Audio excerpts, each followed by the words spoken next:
2026 আগামীকাল ব্রিগেডে বামেদের শক্তি প্রদর্শন।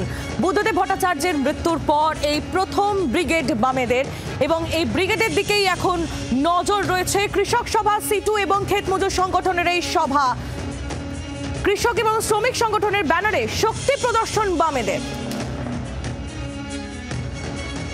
2021-এর বিধানসভা নির্বাচনের পর থেকেই বিভিন্ন ইস্যুতে শাসক দলের বিরুদ্ধে রাস্তায় দেখা গেছে সিপিআইএমকে।